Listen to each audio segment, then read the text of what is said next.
हाय बच्चों, आज हम अध्याय 16 प्रतिशतता, जिसको हम परसेंटेज कहेंगे, इसकी अवधारणा के बारे में पढ़ेंगे। प्रतिशतता होता क्या है? जैसे एक सरणी दिया हुआ है आपके बुक में, है ना। यहाँ पे 2002 प्रविष्ट छात्र, 2002 में 200 छात्र थे और उसमें से 200 में से 160 उत्तीर्ण हुए। 2003 में 400 छात्र थे और 400 में से 360 छात्र उत्तीर्ण हुए, पास हुए मतलब। और 2004 में 300 छात्र शामिल थे, कक्षा मान जाए आपका 7वीं में, और 282 उत्तीर्ण हुए। तो यहाँ पे हमारा सवाल ये उठता है कि किस वर्ष परीक्षा फल अच्छा रहा, है ना। किस वर्ष परीक्षा फल अच्छा रहा? तो यहाँ पे हम देखेंगे 200 में से 160, 400 में 360 और 300 में 282। तो तीनों वर्ष में कौन बेटर है, सबसे अच्छा परीक्षा फल किस वर्ष रहा? तो इसको देखने के लिए हम एक एक नियम देखेंगे अवधारणा में। यहाँ पे जैसे देखिए 2002 में 200 छात्र में से 160 पास हो गए, है ना। अब एक एक नियम लगाएंगे। 202 में एक में उत्तीर्ण छात्र, एक में उत्तीर्ण छात्र, मतलब 160 बचे 200 को ट्रांसफर करेंगे तो।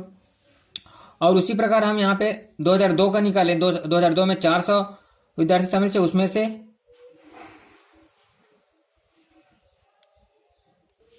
तो इसमें से हम जानना ये चाह रहे हैं कि निकालना ये चाह रहे हैं कि हम इसका बेस, मतलब एक निश्चित आधार मिल जाए, मतलब प्रति वर्ष छात्रों की संख्या को समान कर दिया जाए, मतलब 400 कर दिया जाए, है ना। तब टोटल कितने पास हुए उसको हम समझ सकते हैं, है ना। अब 2002 में एक में से उत्तीर्ण छात्र 160 बटे 200 पाया। अब उसी प्रकार हम 400 क्यों कर रहे हैं? क्योंकि हमारा अधिकतम बच्चे 2003 में 400 थे, तो 400 बनाना चाह रहे हैं इसको, है ना। तो देखेंगे 400 में पता चलेगा, तो जो जिसमें सबसे ज्यादा उत्तीर्ण होगा वह जो बेस्टम बेस्ट वर्ष होगा, है ना। तो यहाँ पे हम 400 में निकालना चाह रहे हैं। तो 200 यहाँ पे हमने निकाला 2002 में 400 में से उत्तीर्ण छात्र, मतलब यहाँ पे इंटू कर रहे हैं तो इधर भी इंटू करेंगे। 160 बटे 200 गुणित 400 तो हो गया 320। अब उसी प्रकार पुनः 2004 में 300 में से उत्तीर्ण छात्र 282, तो 2004 में एक में से उत्तीर्ण छात्र 282 बटे 300, है ना। यहाँ पे हमने 300 को क्या किया, ट्रांसफर कर दीजिए, तो गुना उल्टा भाग हो गया। अब हम फिर 400 में निकालेंगे। 400 में तो 282, यहाँ पे जब गुना कर रहे हैं तो हमें राइट साइड में भी गुना करना पड़ेगा। तो 282 बटे 300 और गुणित 100, तो यहाँ पे निकल के आएगा 376। तो यहाँ पे अब देखेंगे कि अब 400 में 2004 में 400 में 376 बच्चे पास हो गए, समझिए। अब उसी प्रकार 2002 में देखें, 400 में से 320 छात्र उत्तीर्ण हुए, और यहाँ पे हमें दिया हुआ है 2003 में 400 में 360।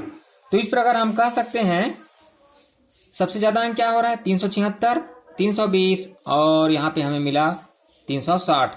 तो यहाँ पे हम कह सकते हैं कि 2004 में परीक्षा फल अच्छा रहा, 376 पास हुआ 400 में, ऐसा हम इसको निकाल सकते हैं। यहाँ पे लिखा हुआ है कि 2002-2003 में समान आधार का 400 में उत्तीर्ण छात्रों की संख्या 300, 360 और 376, अतः 2004 में परीक्षा फल सबसे अच्छा रहा। तो इस प्रकार हम ऐसा आधार को समान करके तुलना कर सकते हैं कि किस वर्ष ज्यादा परीक्षा फल रहा, किस वर्ष ज्यादा वर्षा हुआ, किस वर्ष ज्यादा एक्सीडेंट हुआ, किस वर्ष ज्यादा फसल हुआ, ऐसा हम निकाल सकते हैं। तो आधार हम लेंगे तो देखिए यहाँ पे यह तुलना करने के लिए हम आधार 100 ले सकते हैं, 1000 ले सकते हैं और 10,000 ले सकते हैं अपनी सुविधा के अनुसार। तो चलिए और देखते हैं। अब उसी प्रश्न को हम पुनः दूसरे विधि से, जिसको हम प्रतिशत विधि कहेंगे, प्रतिशत विधि से बनाएंगे।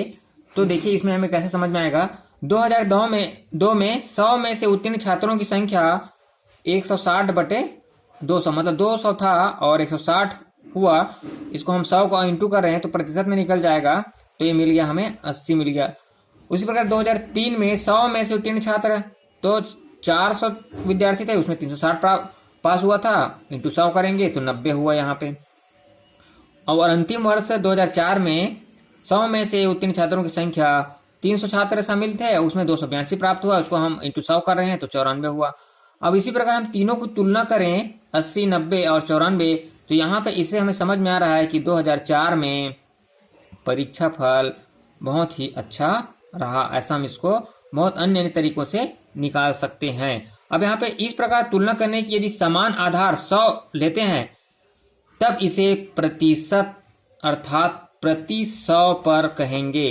तो हम इसको ऐसा लिख सकते हैं, प्रतिशत कह सकते हैं, 80%, 90% और 94%।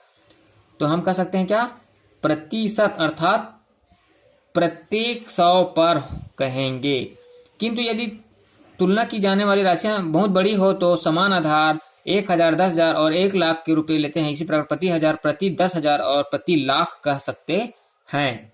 ठीक है, तो चलिए हम देखेंगे आगे प्रतिशत को भिन्न रूप में निरूपण करना। भिन्न मतलब हमें इसको बटे के रूप में परिवर्तित करेंगे। ठीक है, जैसे यहाँ पे दिया हुआ है 25% का अर्थ क्या होगा, देखिए इसका अर्थ यह होगा कि 100 में से 25, 25% का मतलब होगा 100 में से 25। इसी प्रकार 50% का अर्थ होगा 100 में से 50,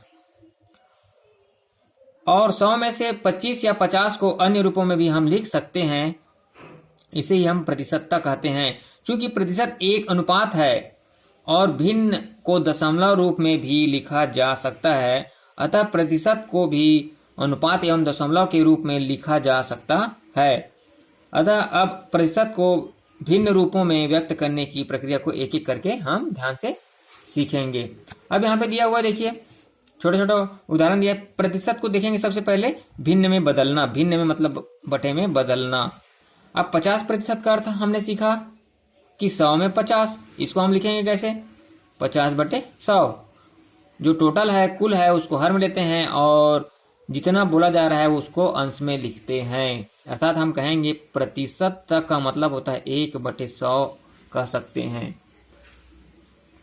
अब इसको हम लिखेंगे, कटा दीजिए। देखिए 1 शून्य ऊपर काट दिए, 1 शून्य नीचे काट दिए, तो 5 का 5, 5 दूनी 10। मतलब हम इसको लिख सकते हैं तुलनात्मक रूप में, भिन्न रूप में, सरलतम रूप में 1/2 भी कह सकते हैं। अब क्रियाकलाप 1 देखो, यहाँ पे 25% को हम भिन्न में कैसे लिखेंगे, 25/100 लिखेंगे। हल कर दीजिए, सरलतम रूप में हल कर सकते हैं ना इसको। तो देखिए 5 का टेबल जा रहा है, 5 पंचे 25 और 5 दूनी 10 और 5 शून्य 0। फिर कट रहा है ये 5 एकम 5, 5 चौक 20। अर्थात हम इसको कह सकते हैं 1/4।